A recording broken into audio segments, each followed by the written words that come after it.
ರಾಜ್ಯದಲ್ಲಿ ಮತ್ತೆ ಮಹದಾಯಿ ಕೂಗೆದ್ದಿದೆ. ಗೋವಾ ಸಿಎಂ ಪ್ರಮೋದ್ ಸಾವಂತ್ ಹೇಳಿಕೆ ರಾಜ್ಯದಲ್ಲಿ ಕಿಚ್ಚು ಹೊತ್ತಿಸಿದೆ. ಗೋವಾ ಸಿಎಂ ವಿರುದ್ಧ ಕರ್ನಾಟಕ ಕಾಂಗ್ರೆಸ್ ನಾಯಕರು ಕೆರಳಿ ಕೆಂಡವಾಗಿದ್ದಾರೆ. ಇತ್ತ ಸಿಎಂಗೆ ಸರ್ವಪಕ್ಷ ಸಭೆಯನ್ನ ಕರೆಯಲು ಶಾಸಕ ಕೋನಾರೆಡ್ಡಿ ಒತ್ತಾಯಿಸಿದ್ದಾರೆ. ಕೈ ಆರೋಪಕ್ಕೆ ರಾಜಕೀಯ ಬಣ್ಣ ಕೊಟ್ಟಿರುವಂತ ಬಿಜೆಪಿ ರಾಜ್ಯ ಸರ್ಕಾರದ ಮೇಲೇನೆ ಗೂಬೆ ಕೂರಿಸಿದೆ.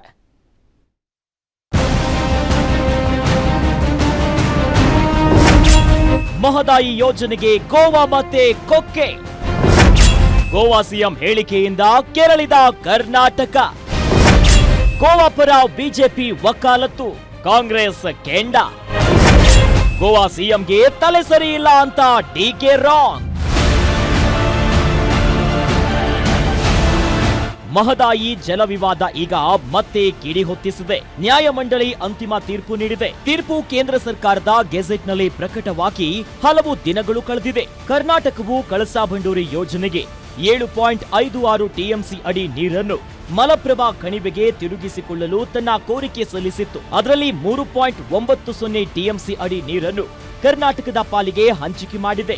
ಅಂತರ್ಕಣಿವೆ ತಿರುಗಿಸುವಿಕೆಯನ್ನ ಕರ್ನಾಟಕದ ಕಡೆಯಿಂದ ಮಾಡಿಕೊಳ್ಳಲು ನ್ಯಾಯಮಂಡಳಿ ಒಪ್ಪಿದೆ. ಹಾಗಿದ್ರೂ ಕೂಡ ಈಗ ಗೋವಾ ಮತ್ತೆ ತಕರಾರು ತೆಗೆದಿದೆ. ಗೋವಾ ಸಿಎಂ ಪ್ರಮೋದ್ ಸಾವಂತ್ ಹೇಳಿಕೆಗೆ ಈಗ ಕರ್ನಾಟಕ ಆಕ್ರೋಶವನ್ನ ವ್ಯಕ್ತಪಡಿಸಿದೆ.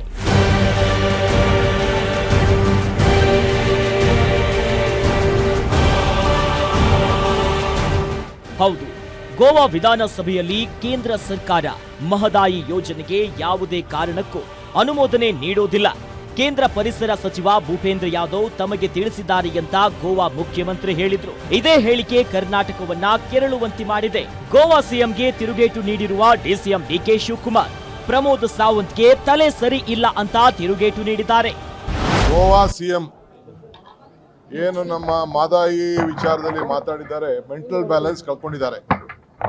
ಅವ್ರಿಗೆ ಫೆಡರಲ್ ಸ್ಟ್ರಕ್ಚರು ಅವ್ರಿಗೆ ಅರಿವಿಲ್ಲ. ಫೆಡರಲ್ ಸ್ಟ್ರಕ್ಚರ್ ಬಗ್ಗೆ ಅವ್ರಿಗೆ ಅರಿವಿಲ್ಲ. ಈಗಾಗಲೇ ಅವಾರ್ಡ್ ತೀರ್ಮಾನ ಆಗೋಗಿದೆ. ಟೆಂಡರ್ ಕರೆದಿದ್ದೀವಿ. ಬಿಜೆಪಿ ಗೌರ್ಮೆಂಟಲ್ಲೂ ಕೂಡ ಬಸವರಾಜ ಬೊಮ್ಮಾಯಿ ಮತ್ತು MP ಲೋಕಲ್ MP ಜೋಶಿ ಅವರು, ಈಗ ಸೆಂಟ್ರಲ್ ಮಿನಿಸ್ಟ್ರು, ಅವರು ಕೂಡ ಅವರೆಲ್ಲ ಸೆಲೆಬ್ರೇಷನ್ ಮಾಡಿದ್ದಾರೆ.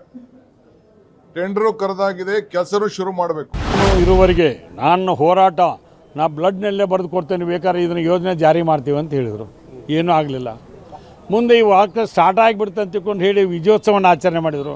ಅದು ಏನಾಗಲಿಲ್ಲ. ಆದ್ರೆ ಒಂದು ಮನವಿ ಮಾಡ್ತೇನೆ, ಅದು ಏನು ಬೇಕಾದ್ರೆ ನೀವು ವಿಜಯೋತ್ಸವ ಮಾಡ್ಕೊಳ್ಳಿ. ನಮ್ಮ ಕಳ್ಕಳಿ ಇರ್ತಕ್ಕಂಥದ್ದು ನಮ್ಮ ಹೋರಾಟಗಾರರಿಗೆ ಒಂದು ಮಹದಾಯಿ ಕಳಸಾ ಬಂಡೂರಿ ನೀರು ಕೊಡೋಲ್ಲ ನಾವಂತೂ ಸಾಯವರು. ಅದಕ್ಕೆ ದಯವಿಟ್ಟು ಈ ಹೋರಾಟಕ್ಕೆ ಬೆಂಬಲ ಕೊಡಬೇಕು. ಭಾರತೀಯ ಜನತಾ ಪಾರ್ಟಿ ಅವ್ರ ಧ್ವನಿ ಎತ್ತಬೇಕು. ನಿಮ್ಮ ಸರ್ಕಾರಕ್ಕೆ ಹೋಗಿ ಕೇಳ್ರಿ, ಇಲ್ಲ ನಮ್ಮನ್ನು ಕರ್ಕೊಂಡ್ರೆ ನೀವು ಮಾತಾಡೋಕೆ ಧೈರ್ಯಕ್ಕೆ ನಾ ಮಾತಾಡ್ತೇನೆ. ಮಗ ಗೋವಾ ಮುಖ್ಯಮಂತ್ರಿ ಅಧಿಕೃತವಾಗಿ ವಿಧಾನಸಭೆಯಲ್ಲಿ ಈ ರೀತಿಯಾಗಿ ಹೇಳಿಕೆ ಕೊಟ್ಟಾರ. ಮತ್ತು ನಮ್ಮ ನಿಲುವೇನು, ನಮ್ಮ ರಾಜ್ಯದ ನಿಲುವೇನು, ಭಾರತೀಯ ಜನತಾ ಪಾರ್ಟಿಯವರ ನಿಲುವೇನು ಅದು ಗೊತ್ತಾಗೋದಕ್ಕೆ ಸರ್ವಪಕ್ಷ ಸಭೆ ಕರಿಬೇಕಂತ ಮುಖ್ಯಮಂತ್ರಿ ಮತ್ತು ಉಪಮುಖ್ಯಮಂತ್ರಿಗಳಿಗೆ ಮನವಿ ಕೊಡತ್ತೀವಿ. ಇತ್ತ ಸರ್ವಪಕ್ಷದ ಸಭೆ ಕರೆಯೋದಕ್ಕೆ ನವಲಗುಂದ ಶಾಸಕ ಕೋನಾರೆಡ್ಡಿ ಸರ್ವಪಕ್ಷದ ಸಭೆ ಕರೆಯಬೇಕು ಅಂತ ಸಿಎಂ ಡಿಸಿಎಂಗೆ ಒತ್ತಾಯ ಮಾಡಿದ್ದಾರೆ. ಇತ್ತ ನಾಡು ನುಡಿಯಂತ ಒಂದಾಗಬೇಕಾಗಿದ್ದ ಬಿಜೆಪಿ ಈಗ ಸರ್ಕಾರದ ಮೇಲೇನೆ ಆರೋಪ ಮಾಡ್ತಾ ಇದೆ. ಕೇಂದ್ರದ ಮುಂದೆ ಹೋಗಿ ದಾಖಲೆ ಇಟ್ಟು ಮಾತನಾಡಲಿ ಅನ್ನೋದನ್ನ ಬಿಟ್ಟು ಎಂಪಿಗಳನ್ನ ಕರೆದುಕೊಂಡು ಹೋಗೋದು ಯಾಕೆ ಅಂತ ಶಾಸಕ ಬೆಲ್ಲಾದ್ ಪ್ರಶ್ನೆ ಮಾಡಿದ್ದಾರೆ. ಆ ರೀತಿ ಐತಲ್ಲ, ತಮ್ಮ ಕೆಲಸ ಐತಲ್ಲ, ಅಲ್ಲ ಇದು ದೆಹಲಿಯವ್ರ ಕೆಲಸ ಅಂತ ಪ್ರತಿಬಿಂಬ ಮಾಡೋ ಸಂಬಂಧ ಈ ರೀತಿ ನಾಟಕ ಮಾಡುವಂಥ ಕೆಲಸ ಮಾಡೋದು ಅವ್ರದ್ದು ವಿಚಾರ. ಅವ್ರದ್ದು ಕೆಲಸ ಐತಿ.